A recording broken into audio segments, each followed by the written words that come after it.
नमस्कार। आज मैं वर्णों का वर्गीकरण स्पष्ट करूंगी। वर्ण की परिभाषा, उच्चारण स्थान पिछले वीडियो में बता चुके हैं।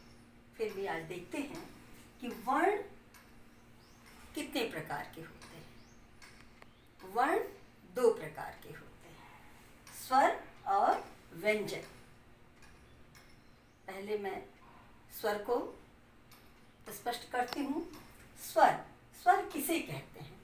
स्वर उन वर्णों को कहते हैं जिनका उच्चारण बिना अवरोध अथवा विघ्न बाधा के होता है। अर्थात जब हम स्वर वर्ण को बोलते हैं तो हमारे मुख विवर की हवा स्वतंत्र रूप से निकलती है, उसे किसी की सहायता लेने की आवश्यकता नहीं होती, वो स्वर कहलाते हैं। और पिछले वीडियो में मैंने आ आ ए ई उ ऊ री ए ओ अंग बताया है कि 11 स्वर हैं और कुल स्वर की संख्या तो अंग को भी जोड़ लेंगे 13। आइए हम उस स्वर का वर्गीकरण करते हैं कि स्वर के कितने भी। तो पहला आएगा ह्रस्व स्वर। ह्रस्व स्वर, इसको एक मात्रिक स्वर भी कहते हैं। ह्रस्व स्वर वह स्वर होता है जिसके उच्चारण में अल्प समय लगता है, कम समय लगता है, उसे हम ह्रस्व स्वर कहते हैं। पेपर में ह्रस्व स्वर आ सकता है, एक मात्रिक स्वर आ सकता है, मूल स्वर आ सकता है। आप तीनों को ह्रस्व स्वर ही लगाएं। देखिए, अ, ई, उ और री, ये 4 ह्रस्व स्वर हैं। अब दूसरा दीर्घ स्वर। दीर्घ स्वर को द्विमात्रिक स्वर भी कहते हैं, 2 मात्राओं वाला। अर्थात ह्रस्व स्वर का दुगुना समय लगता है। प्रश्न ऐसे भी हो सकता है कि ह्रस्व का दुगना समय किस स्वर में लगता है? तो दीर्घ स्वर में लगता है।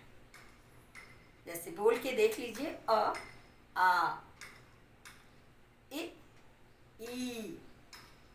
तो आ, ई, उ, इनमें दुगुना समय लग रहा है, इसलिए इन्हें हम दीर्घ स्वर कहते हैं।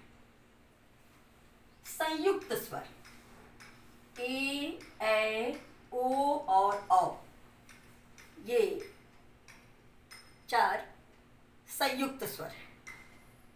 संयुक्त स्वर इन्हें क्यों कहते हैं, ये आप देख लीजिए कि अ और ई, अ प्लस ई मिलकर के ए बना है, अ ए मिलकर के ए बना है, उ मिलकर के ओ बना है, ओ मिलकर के ओ बना है। अतः यहाँ 2 स्वर को मिला करके ये बने, इसलिए इन्हें हम संयुक्त स्वर कहते हैं।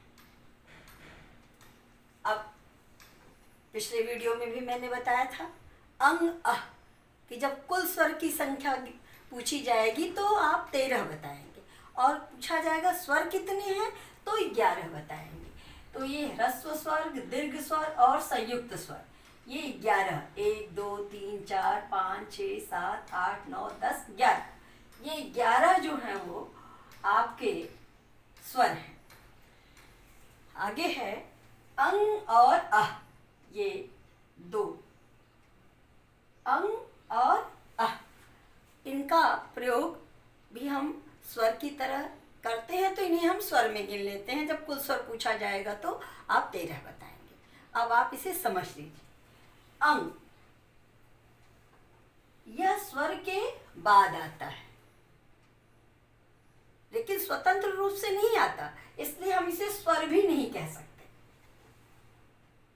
अंगूर, अंगद, कंकड़ आदि, ये स्वतंत्र नहीं है, इसे भी बोलने के लिए हमें आवश्यक, लेना पड़ता है सहारा, तो ये पूर्ण रूप से स्वर नहीं है और व्यंजन भी पूर्ण रूप से नहीं है। विसर्ग अह, जैसे संस्कृत में तो ज्यादा प्रयोग होता है रामः, श्यामः, सः, तो ये जो है ये भी स्वर के बाद आ रहा है और बोलने में ये सहायता अ की ले रहा है अह, और व्यंजन भी नहीं है, क्योंकि अलग से इसके लिए हम इसको व्यंजन में रखेंगे तो ये व्यंजन भी नहीं। अब आप ये समझें कि किशोरी लाल वाजपेयी ने अंग और अह को अयोगवाह कहा, अयोगवाह कहा। अगर आए कि अयोगवाह किसको कहते हैं तो आप अंग और अह को अयोगवाह कहते हैं, क्योंकि ना तो ये पूरी तरह से स्वर है और ना ही ये पूरी तरह से व्यंजन। अगर हम इन्हें व्यंजन की श्रेणी में रख करके वहाँ सोचते हैं चलो व्यंजन देख लेते हैं, तो ये व्यंजन भी नहीं, क्योंकि इनके उच्चारण के लिए हमें, और एक तो इनका प्रयोग जो है वो बाद में हो रहा है, तो पूर्ण रूप से ना तो ये स्वर है और ना व्यंजन है। इसलिए किशोरी लाल वाजपेयी ने, इनका नाम आप याद रखिए कि इन्होंने इन्हें अयोगवाह कहा है, अंग और अह को, तो इसलिए इनको हम स्वर में भी मान लेते हैं। और क्योंकि इनकी सहायता देखिए अंगूर, अंगद, कंकड़ ये बोल रहे हैं, मन, कामना, हिंदी में तो कम प्रयोग होता है लेकिन मन, कामना, पय, पान, इस तरह उच्चारण होता है, तो इसे हम अयोगवाह कहेंगे। और अगर आता है कुल स्वर कितने हैं तब आप इसको जोड़ के 11 2 बराबर 13 बताएंगे, और आएगा स्वर कितने हैं तो केवल ये 11 बताएंगे। और स्वर पर ऐसे प्रश्न आया कि ह्रस्व स्वर कौन कौन से हैं, या दे दिया कि अ, ई, उ, ओ, इसमें कौन ह्रस्व स्वर नहीं है, तो आप इसको ध्यान में रखे रहिए और आपको पता चल जाएगा कि ओ जो है वो ह्रस्व स्वर नहीं है। तो प्रश्न को देख करके, पेपर को देख करके आप बिल्कुल तटस्थ होकर के देखेंगे तो आप इनको गलत नहीं करेंगे।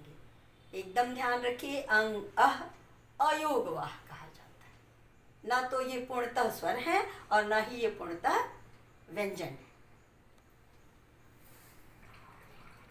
अंग अह को अयोगवाह कहते हैं, क्यों? क्योंकि ना तो वो स्वर है और ना ही व्यंजन, ये स्वतंत्र रूप से नहीं रहते, इनको बोलने में स्वर की सहायता लेनी पड़ती है, और ये पूरी तरह से व्यंजन भी नहीं है, क्योंकि ये स्वर के बाद नहीं आते, पहले आते, अतः ये पूरी तरह व्यंजन नहीं है। अतः किशोरी लाल वाजपेयी ने क्या कहा कि ये अयोगवाह। उसके अलावा देखिए कि अंग और अह को हम क्या कहते हैं, अंग को अनुस्वार, इसको हम अनुस्वार कहते हैं, यह स्वर के बाद आने वाला व्यंजन, स्वर के बाद आता है, जैसे अंगूर, अंगद।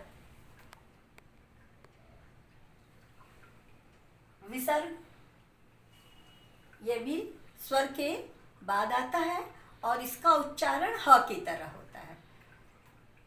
संस्कृत में तो राम, श्याम, सह, लेकिन हिंदी में भी प्रयोग होता है पय, पान, मन, कामना, तो इसे हम अनुस्वार और विसर्ग भी कहते हैं। अब अंग अह को अगर पूछा कि इसमें अनुस्वार कौन है तो अंग आया तो अनुस्वार लगा दीजिए, अह आया तो विसर्ग लगा दीजिए। अयोगवाह कौन है तो अंग अह में ये अयोगवाह है। कौन सा वो स्वर है जिनको कि हम स्वर और व्यंजन दोनों में नहीं मानते तो स्वर हो जाता है, तो वो अंग और अह। इस तरह आप प्रश्न को देख करके उत्तर लगा। अब आगे स्वर का है दो भेदे, अनुनासिक और निरनुनासिक। अनुनासिक ऐसे स्वरों का उच्चारण नाक और मुंह से होता है।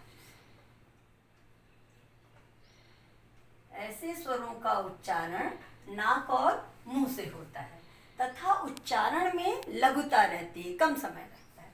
जैसे गांव, दान, आंगन, सांचा, नासिका का भी प्रयोग हो रहा है, तो ऐसा रहे तो उसे अनुनासिक वर्ण आए, स्वर आए तो आप लिखिए। निरनुनासिक केवल मुंह से बोले जाने वाले सस्वर वर्णों को निरनुनासिक कहते हैं। इनके में नाक का नहीं प्रयोग होगा, मुंह से बोले जाएंगे। जैसे इधर, उधर, आप, अपना, आदि। इसमें आप देखें स्वर शब्द के पहले आया है, तो प्रश्न घुमा भी सकता है कि कौन सा ऐसा वर्ण है जिसमें कि स्वर पहले आता है या मुंह से बोला जाता है। तो इधर, उधर, आप, अपना, ये निरनुनासिक है। इस तरह स्वर और उसका वर्गीकरण हुआ। अगले अंक में मैं व्यंजन का वर्गीकरण स्पष्ट करूंगी। धन्यवाद।